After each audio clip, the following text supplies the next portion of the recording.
Buenos días, tardes o noches.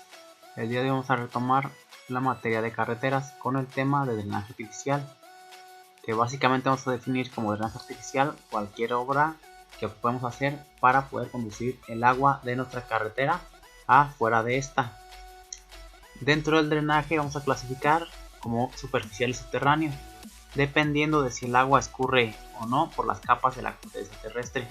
El drenaje superficial también se puede considerar longitudinal o transversal, según la posición que las obras guarden con respecto al eje del camino. El drenaje longitudinal tiene por objetivo captar los escurrimientos para evitar que lleguen al camino o permanezcan en él, causando desperfectos.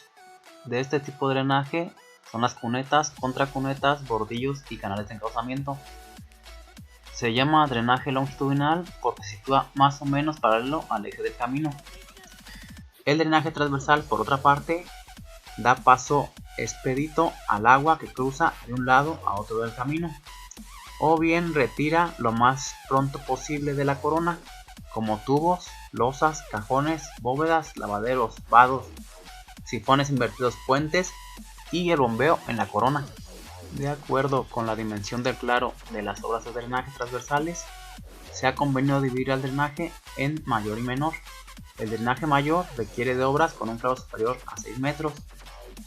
A las obras de drenaje mayor se les denominan puentes y a las de drenaje menor se les denomina alcantarillas. Ahora vamos a ver algunas obras de drenaje longitudinal y las primeras a analizar van a ser las cunetas, que básicamente son zanjas que se construyen adyacentes a los hombros de la corona en uno o en ambos lados, con el objetivo de interceptar el agua que escurre sobre la superficie de la corona, de los taludes de los cortes o del terreno contiguo, conduciéndola a un sitio donde no haga daño a la carretera o a terceros. Otra obra que vamos a tener presente van a ser las contracunetas, que básicamente son zanjas o bordos que se construyen en laderas localizadas aguas arriba de los taludes de los cortes, con el objetivo de interceptar el agua que escurre sobre la superficie del terreno natural, conduciéndola a una cañada inmediata o a una parte baja del terreno, para evitar el saturamiento hidráulico de la cuneta y el deslave o erosión del corte. Según lo indica el proyecto o la secretaría, las zanjas pueden ser recubiertas o no y los bordos pueden ser de tierra, concreto o suelo cemento. Una obra más serán los bordillos, que básicamente son elementos que interceptan y conducen el agua que por el efecto del bombeo corre sobre la corona del camino, descargándola en los lavaderos, para evitar erosión a los taludes de los terraplenes que estén conformados por material erosionable. Los bordillos pueden ser de concreto hidráulico, concreto asfáltico o de suelo cemento. En todos los casos se considerarán obras provisionales en tanto el talud se vegete y se proteja por sí mismo o sea protegido mediante otro procedimiento, momento en que debe ser removido y retirado.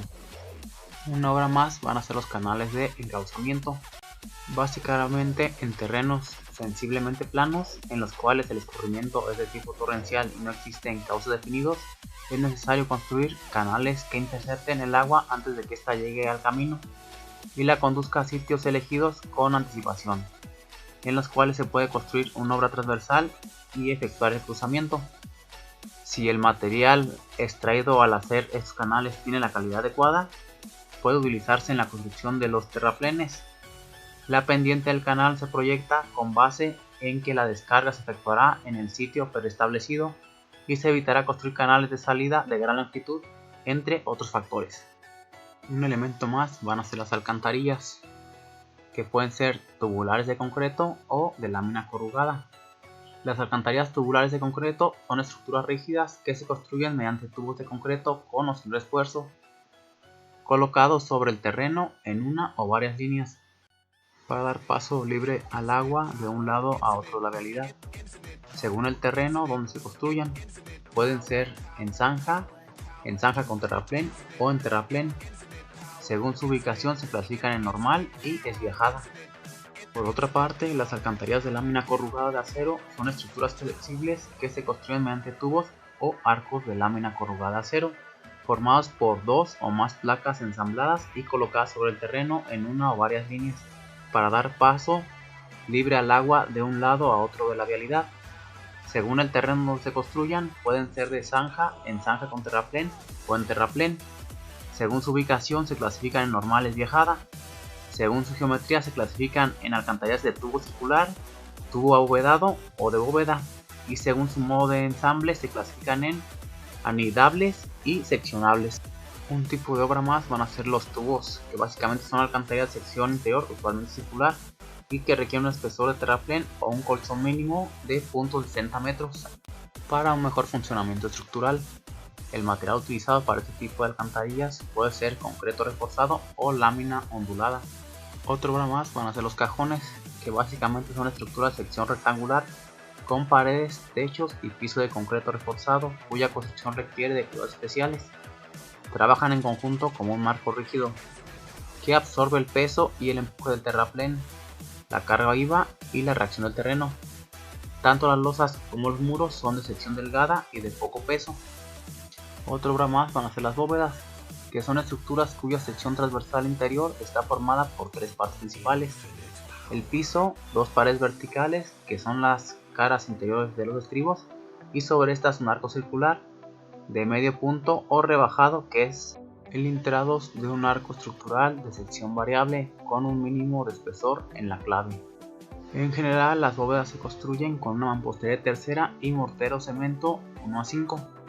Una obra más van a ser los lavaderos, que básicamente son canales que conducen y descargan el agua recolectada por los bordillos, cunetas y guarniciones a lugares donde no cause daño a la estructura del pavimento. Los lavaderos pueden ser de mampostería, concreto hidráulico o metálicos. Si se construyen con mampostería o concreto hidráulico, generalmente tienen sección triangular, con el propósito de lograr una depresión en su intersección, con el acotamiento para facilitar entrada del agua al lavadero. Los lavaderos se construirán sobre el talud y a ambos lados de los terraplenes en tangente, de preferencia en las partes con menor altura. Solo en el talud interno de los terraplenes en curva horizontal en su parte más baja, en las partes bajas de las curvas verticales, en las secciones de corte en que se haya aceptado un escurrimiento natural que pase arriba de la rasante, que deba continuar drenado, y en las salidas de las obras menores de drenaje que lo requieran. En los taludes de los cortes, los lavaderos se ubicarán de tal manera que capten el escurrimiento desde el punto superior y lo conduzcan hasta la parte inferior del corte, descargándolo a una caja amortiguadora ubicada al pie del lavadero y conectada a una cuneta o a una alcantarilla que permita el paso del escurrimiento aguas abajo. Otra obra más van a ser los vados, que son básicamente obras que se construyen en las zonas de cruce del camino con un cauce para permitir el paso del agua sobre la superficie de rodamiento.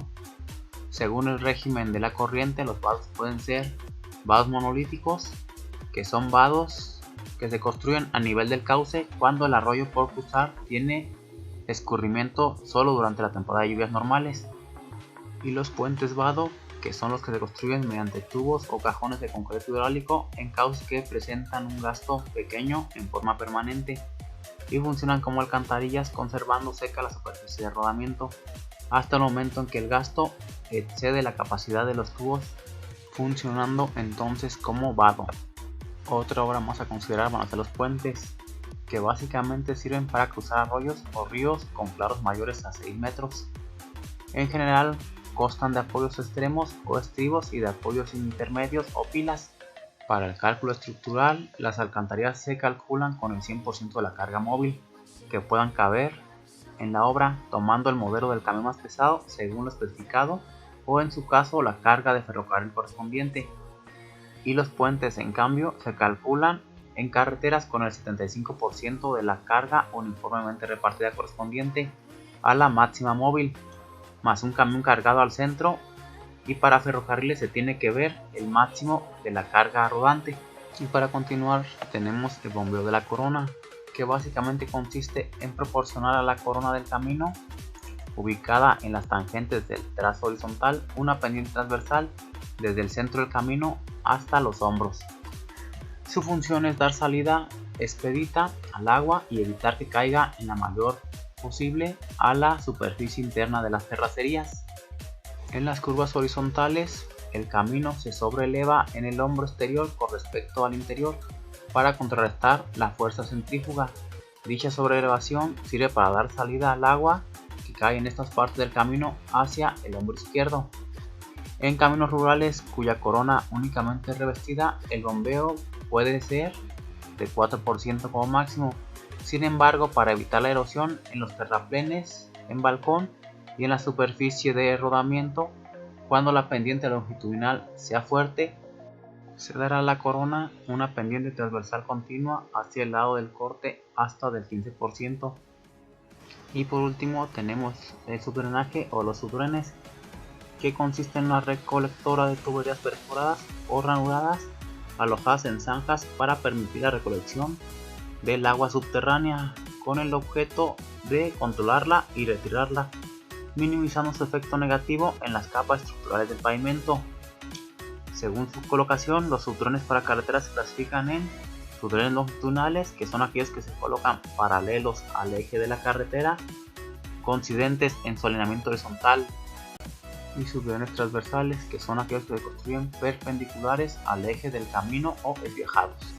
Entonces, con esto concluiríamos lo que es la parte de drenaje artificial y nos vemos en la siguiente clase. Hasta la próxima.